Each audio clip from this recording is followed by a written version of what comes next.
would like to talk about Dr. S. Radhakrishnan, Sarvepalli Radhakrishnan, who was well famous, known as one of the presidents of India. So, Dr. Radhakrishnan was born on September 5, 1888 in a small place, Tirthani, in Madras Presidency, Tamil Nadu. So, his early days in childhood he spent in Tirthani and Tirupati. He was born in a very orthodox Hindu family. He, in his early age, he was well known, well learned in the traditions of Hindu philosophy, Vedantic systems, and ancient traditions of India. And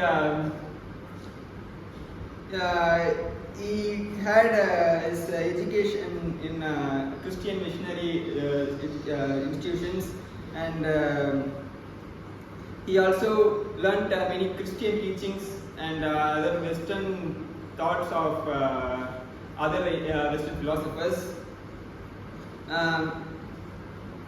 He published his first book, Ethics of Vedanta, thesis, which he submitted as a PhD research proposal in 1908, when he was just only 20 years old.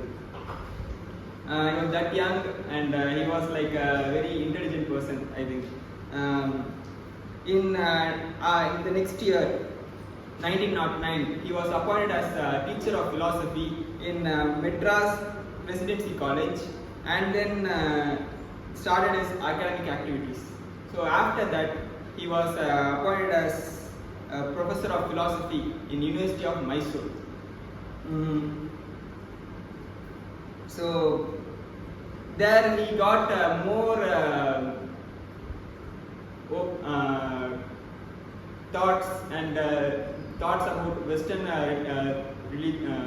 philosophy and how Western culture and traditions work. And after that, he made many articles published and books published.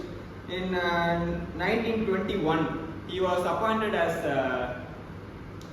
one of the leading philosophy positions of at that time, as the King George V Chair of Mental and Moral Philosophy in the University of Calcutta by the British government. So he was later invited to Oxford University to give a lecture in 1926, and there was continuous lectures of him during that time in many places in abroad. So after that, he came back to India and started one of the important organization for philosophy, Indian Philosophical Congress, with some of the eminent philosophers of at that time. Example, Rabindranath Tagore. And then, so this knowledge from his childhood, he was very much influenced by Vedantic traditions, and during his schooling and college days, he was very much open to the Western traditions and Western philosophy. So he had both the sides of the world, and he in his way, if a philosopher is trying to say something, he will hold on to his tradition and just don't try to take others' opinion. But he was like a bridge builder, as many of the Western traditional philosophers say. He was building a bridge between Western philosophy and Indian philosophy. His main concern in his nature of philosophy is mainly on Vedanta, but he had different ways of expressing this philosophy based on the idioms and phrases and his noveltic literature of the Western tradition. So he gave Vedanta a new perspective by giving in Western literature type of philosophy. So he was like it is said in the book of Counterattacks from East by Jode. He described Radhakrishnan. The unique function which Radhakrishnan fulfills today is that a liaison officer. He seeks to build a bridge between the tradition wisdom of East and the new knowledge and energy of the West. So, in this statement, during that time, people were converting from Hindu religion to Western religions like Christianity and not even Western, other religions. So he was like Swami Vivekananda. He was also one of the prominent figures who helped Vedantic traditions to survive by giving new perspectives, as he said, Neo Vedanta. So he was bringing East and West synthesis together in his philosophy, and so the main reality in Vedantic tradition is Brahman. He gives the same characteristics of Brahman as said in Vedanta, and he adds Western perspective of Hegel's absolute idealism. So both these Brahman and absolute idealism, these are like one aspect of a whole is divided into parts. Brahman and absolute idealism both are like a whole, and everything in the reality is just an aspect of it, and every aspect is important in that Brahman. So and in absolute idealism. So combining these both, he gives a very good example on how world works, and in his philosophy, monistic idealism.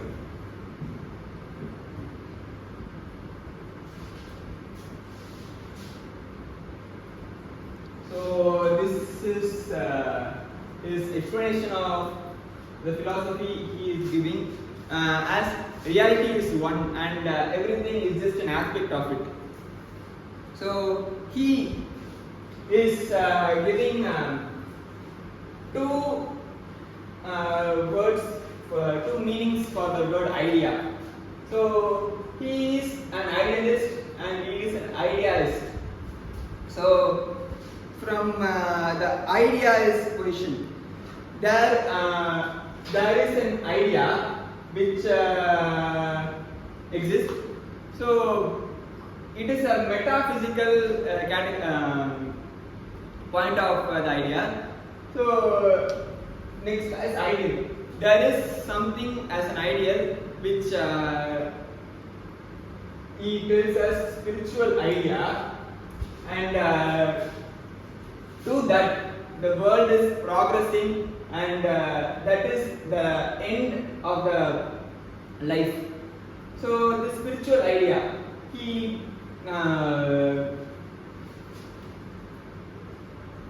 he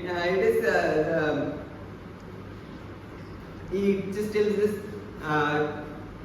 he is a philosopher can find no rest until he gains a view or a vision of the world of things and persons which will enable him to interpret the manifold experiences as expressive in sort of a purpose. So this spiritual idea is like a purpose. So if we are trying to tell meaning of a word, we will if we are asking a meaning of a word, we will try to explain. We will not try to explain the word, but how it works, what is the use of it. So that is how he is giving an explanation how the world works. So the meaning of the world is how the world works, and that is the progress towards the spiritual idea. So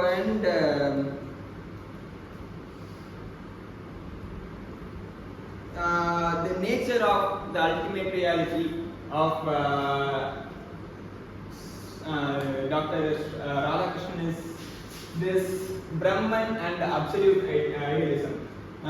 Mainly important is Brahman, because as he was influenced more heavily on Vedantic tradition, he just fixes his ultimate reality as Brahman. So during this position, naturalists were trying to say why there should be a spiritual entity that is an ultimate reality. So for that, Radhakrishnan gives an example. If the reality is naturalistic,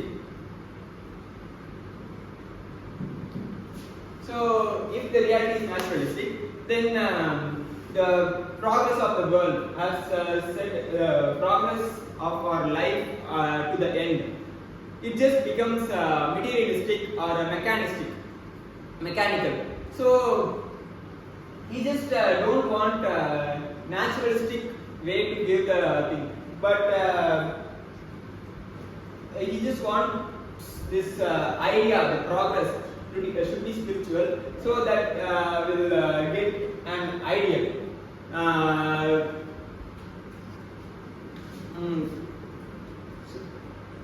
So the logical ground he is giving is for the rejection of naturalistic view is this Brahman as a spiritual idea, which gives us proper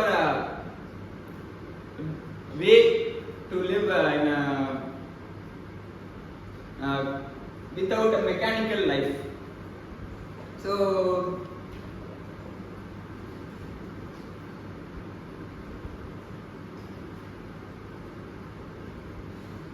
and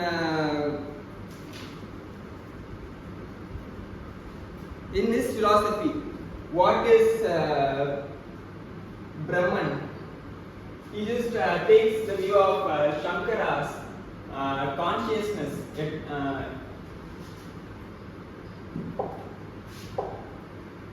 eternal consciousness.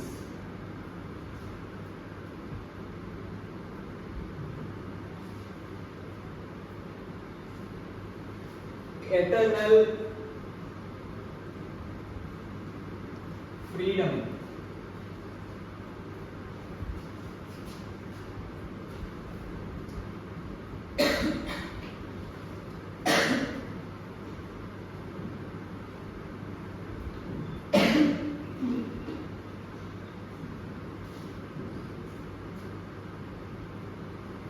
And infinite possibilities.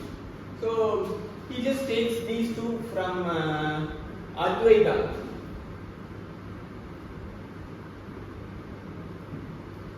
Of Shankaracharya.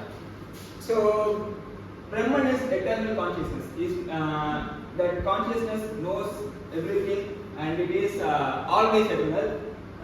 It always exists, and eternal freedom. So the progress of life, as I said before, he wants to be the free will of the Brahman. As everything is, as he just describes it as a drama. If this scene is happening now, it is the free will of the Brahman to happen this scene instead of other scene. So in the third aspect of infinite possibility, he just takes it from absolute idealism of Hegel. So in this one, he just there is no adequate meaning which can be given to Brahman or ultimate reality. So there may be any possibility of how it can be. It cannot be explained. So that is how he explains the Brahman. And he was appointed as Vice Chancellor of Andhra University, and he was appointed as Vice President. During that time, he was with this close friends or close ones. They wanted to celebrate his birthday, and he just wanted not as a big one, but so he wanted his followers or close ones just to want to celebrate his birthday as Teacher's Day because he was the teacher. And after that main thing, he was during his vice chancellorship, he was appointed as vice presidentship. He was appointed as the chancellor of University of Delhi, and after that he was appointed as the president of India, and he was a very good statesman during that time, and he retired in 1967, and at the age of 85 he died in 1975. I will conclude my talk.